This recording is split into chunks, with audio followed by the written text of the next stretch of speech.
Hello civil engineers. Welcome back to the lecture. तो एक बार हमने मास्टरिंग का कटिंग लेंथ अगर हमने फाइंड कर लिया, नेक्स्ट हमें क्या करना है? आपको इस तरह से एक लिंक दिख रहा है, this is called S link, ठीक है? तो ये जो इस तरह से दिख रहा है ना, this is called S link. अब हमने इसका कटिंग लेंथ हमें फाइंड करना होगा। We need to find the cutting length of this. तो ये प्रैक्टिकली कैसे दिखेगा? One thing you to understand. ये जो लिंक है यहाँ पे इन्होंने अलग से बना दिया, ठीक है? मास्टर रिंग होगा और ये आपका एक लिंक रहेगा। पर जब आप इसको लगाते हो प्रैक्टिकली साइड पे ऐसा लगता है, समझे आप? जब आप प्रैक्टिकली लगाते हो इन चीजों को, this is how it looks. ये आपका मास्टर रिंग होगा, ऐसा लगेगा। एंड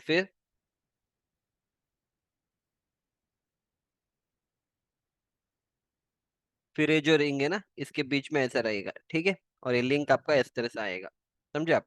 ठीक है। आप मेरे को एक चीज बताओ, क्या जो इसका जो ब्रेड्थ है, मतलब इसका जो ए वाला लेंथ है और ये रिंग का ए वाला लेंथ है, क्या वो सेम रहेगा? ऑब्वियसली सेम रहेगा। क्यों? क्योंकि जितना हमने इसका कटिंग लेंथ फाइंड किया था यहाँ पे, मतलब ए वाला, जितना हमने ए वाला कटिंग लेंथ फाइंड किया था उतना ही कटिंग लेंथ इसका भी रहेगा। मतलब ये जो लेंथ है, बाकी ये जो बेंड किया वो अलग से हमें ऐड करना होगा हुक वाला। पर ये वाला एंड दिस वाला रिमेन्स द सेम। इतना तो क्लियर हो गया। बस वही चीज हमें यहाँ पे लिखना होता है। बाकी ये जो बेंड हुआ है इस तरह से, एंड बाकी जो इस तरह से बेंड हुआ है ना, दोनों मैं आपको बताऊंगा उसका कितना लेना पड़ेगा, ठीक है? चलो, अभी इसका प्रैक्टिकली आपको देखना है तो प्रैक्टिकली यहाँ पे आ गए। तो this is how it looks practically. देखो, यहाँ पे दिख रहा है, ये तो इन्होंने मास्टरिंग डाला है, दिस इज वन मास्टरिंग, ठीक है? ऐसा मास्टरिंग गया है। एंड इसके साथ ये एक और रिंग है, वो छोड़ दो। लिंक आप यहाँ पे देखो, लिंक इज शोन हियर। ये आपका लिंक है, इस तरह से जा रहा है, समझे आप? और ऊपर से भी देखो एक और लिंक यहाँ से, ऐसा ऐसा लगाते हैं प्रैक्टिकली, ठीक है? अगर एक का फेस आपने यहाँ पे लगा दिया, दूसरे का फेस इस तरफ आएगा, इसके ऊपर फेस फिर इस तरफ आएगा, ठीक है? समझे? चलो, इसी तरह से एक और देख लो, दिस इज वन मोर। यहाँ पे देखो, दिख रहा है प्रैक्टिकली? दिस इज, हमें प्रैक्टिकली पता है ये जो लेंथ है एंड इसका जो लेंथ रहेगा, ओके, दोनों सेम रहेगा, इसमें कोई डिफरेंस ए वाला लेंथ। पर ये जो इस तरह से बेंड कर रहे हैं 135 डिग्री में, और यहाँ से जो बेंड हुआ है 135, उसका लेंथ हमें फाइंड करना है, वो मैं आपको समझा दूंगा। प्रैक्टिकली आपने देखा, कॉन्सेप्ट क्लियर हो गया। चलो, ठीक है। अभी ये सारे चीज कैसे दिया जाते हैं वो सारे चीज मैंने अपने साइट इंजीनियरिंग के कोर्स में एक्सप्लेन किया है। कि अगर चार कॉलम है आपके पास, मतलब चार रिबार रहेगा, तो आपको इससे सिंगल टाइल लेना पड़ेगा, ठीक है? अगर आपके पास छह है तब भी आपको इस तरह से देना पड़ेगा। तो ये सारे चीज SB34 में लिखा जाता है। एंड प्रैक्टिकली मेरे साइट इंजीनियरिंग के कोर्स में मैंने आपको ये सारे चीज, इसका डिजाइनिंग कैसे किया जाता है, ये लैटरल टेस्ट को कैसे डिसाइड करते हैं, वो सारे चीज मैंने यहाँ पे उस कोर्स में एक्सप्लेन किया है, ठीक है? चलो, इन द सेम वे यहाँ पे भी देखो, एक एक और अपना कॉलम है जहाँ पे देखो इस तरह से लिंक दिया गया है, यू कैन सी हियर। देखो, ऐसे दिया गया है, okay? So in this way you have to understand it. चलो फाइन, इतना क्लियर हो गया। अभी हम इसका कटिंग लाइन फाइंड करेंगे, कुछ करना है नहीं आपको। आप क्या करना, जो भी आपका ये वाला विड्थ आ गया, ओके, वो सेम चीज आपको यहाँ पे लिखना है। क्यों? क्योंकि ऑब्वियस बात है, अभी हमने ड्राइंग में देखा था कि ये जो है ऐसा आएगा ना, ऐसा आएगा वो प्रैक्टिकली, ठीक है? इसका मतलब मैंने यहाँ पे बनाने के लिए ऐसा बना दिया, इसका शेप मतलब ऐसा रखा है। पर एक्चुअली मेरे को इसको वर्टिकली रखना था, डजेंट मैटर। मतलब ये जो लेंथ है, this length and this length of same रहेगा। इसलिए मैंने क्या किया, यहाँ पे लिखा, यहाँ पे रखा है मेरा mouse, and equal to sign, इसको सिलेक्ट कर दिया। जो भी आंसर यहाँ पे आएगा automatic come here. For example plus, इसको ऐसे करेंगे, फिनिश, आंसर इज रेडी।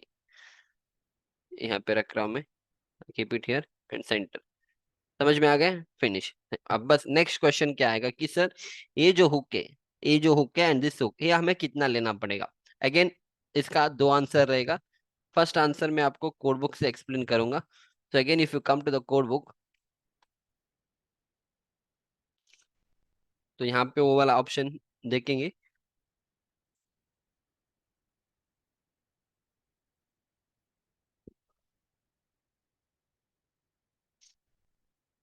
देखो, यहाँ पे लिखा रहता है वो वन थिंग।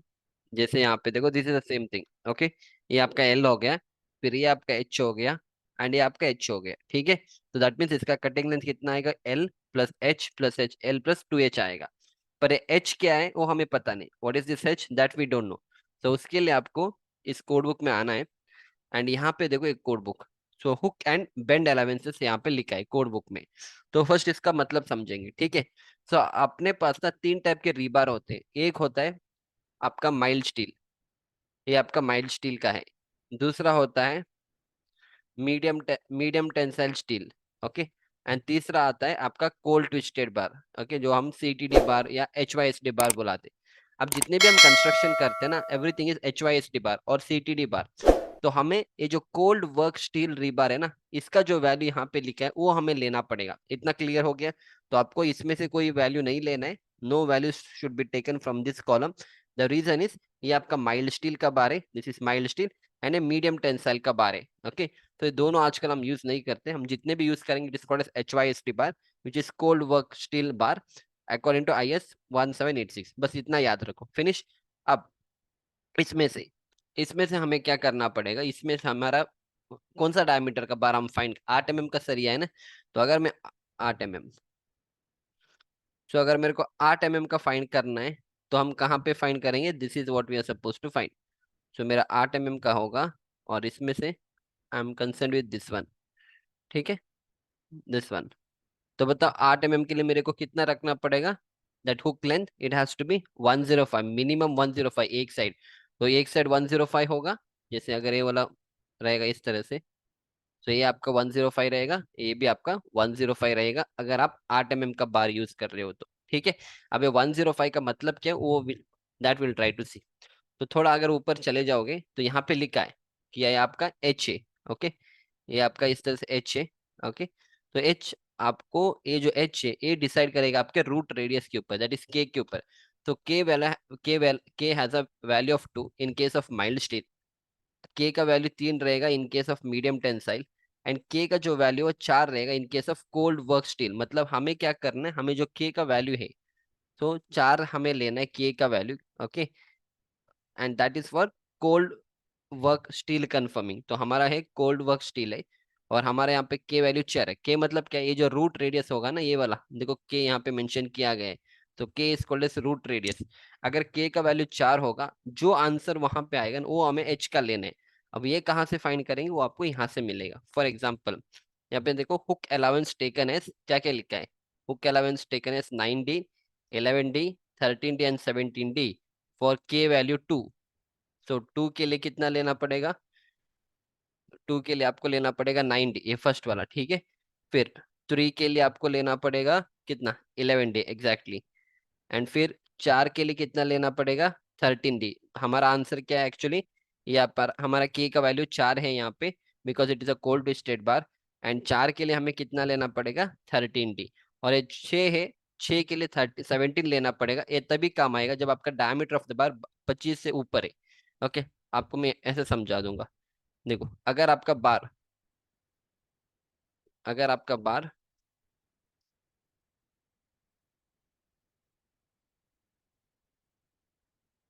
आपका बार का डायमीटर 25 mm से कम, स्मॉलर स्मॉलर है। ठीक है। तो आपका जो, यहाँ पे हम दो कॉलम बनाएंगे। ठीक है। तो एक आपका, हाँ, बाद में लिखेंगे। फर्स्ट में यहाँ पे रूट रेडियस लिखूंगा फर्स्ट। रूट रेडियस अगर 2 है, तो अगर रूट रेडियस 2 है, तो आपको कितना लेना पड़ेगा? 9D लेना पड़ेगा। ठीक है, 9D। फिर अगर रूट रेडियस आपका 3 है, तो आपको 11D लेना पड़ेगा। अगर आपका रूट रेडियस 4 है, तो आपको 13D लेना पड़ेगा। रूट रेडियस आपका 6 है, इन दैट केस आपको 17D लेना पड़ेगा। ठीक है, फाइन। अभी इसको ऐसे करेंगे, and will make a column here.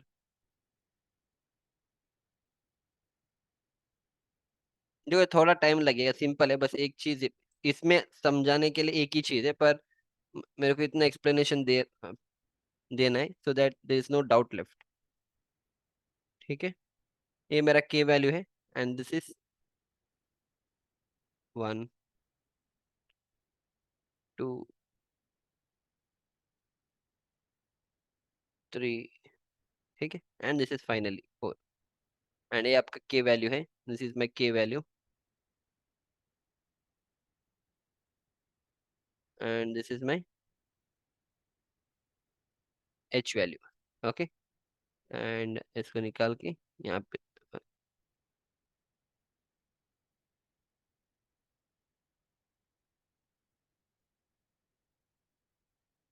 Okay,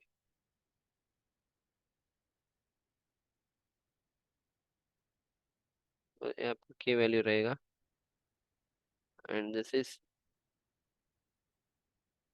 H, finish. चलो,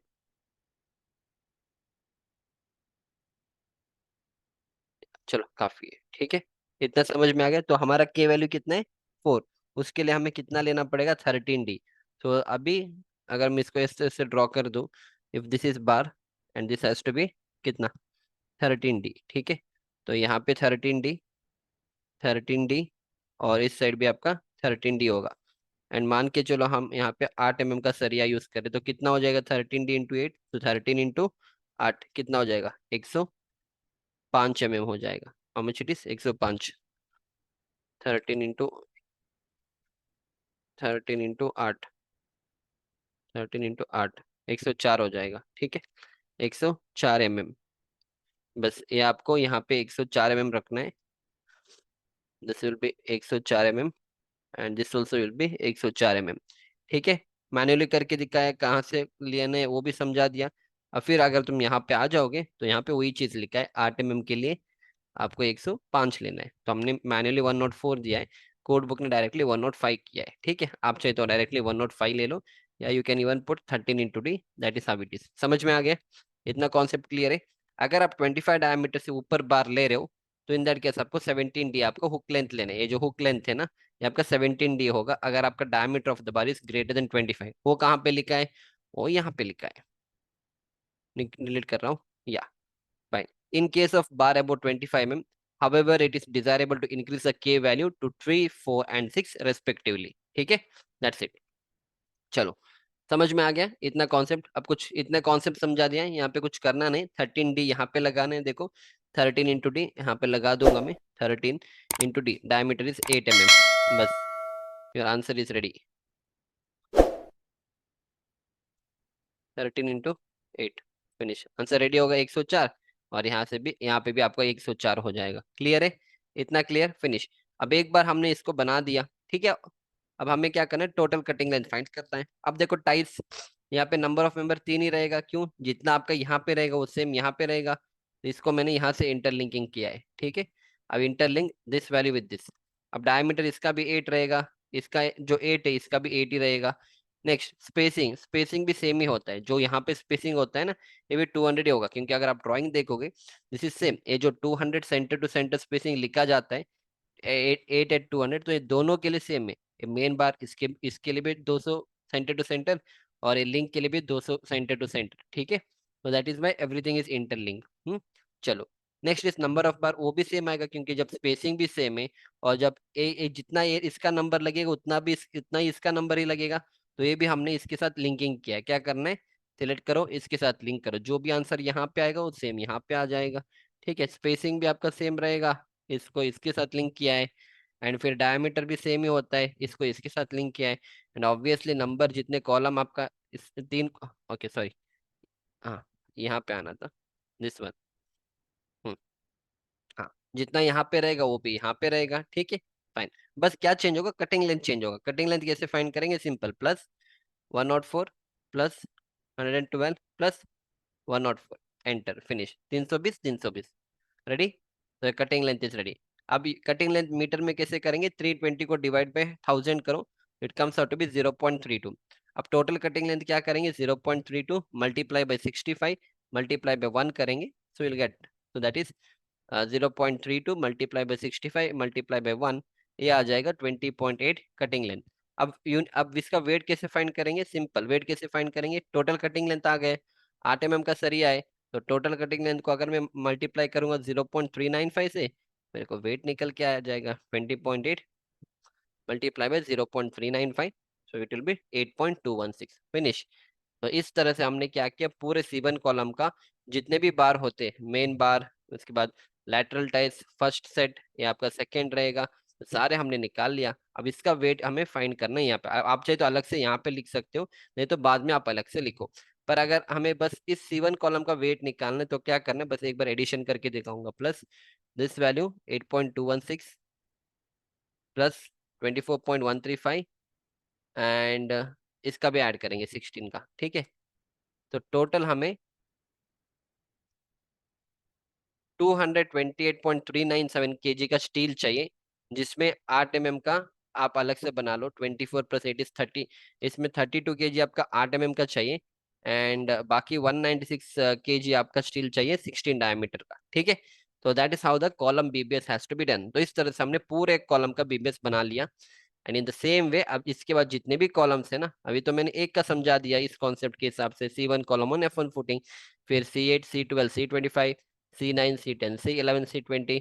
तो इस तरह से इतने जितने भी कॉलम्स है ना, उसके अकॉर्डिंग हमें बीबीएस बनाना होगा, जिससे मैंने यहाँ पे बना के रखा है। तो इन दिस वे बस, अभी इसके बाद कुछ करना नहीं होता है, इसके बाद आपका कैलकुलेशन बहुत सिंपल ही होता है। यहाँ से इसको कॉपी करना होता है, ठीक है, यहाँ तक इसको कॉपी करना होता है, और कॉपी करने के बाद ना Ctrl+C और Ctrl+V मारना होता है, और उसके अकॉर्डिंग हमें थोड़ा थोड़ा चेंजेस करना होता है, बस फिनिश। ओके, तो यहाँ तक आप प्रैक्टिस कर लो। और इसके साथ मैं नेक्स्ट लेक्चर में आपका इसका एक्सेल शीट प्रिपेयर करने के लिए समझा दूंगा, और एक बार हम एक्सेल शीट बनाने के लिए समझ जाएंगे, बाकी जो भी हो मैं इसका पूरा आपका पूरा जितने भी हमने किया है सारे का मैं एक्सप्लेनेशन दे दूंगा। So will see you back in the next lecture. Thank you.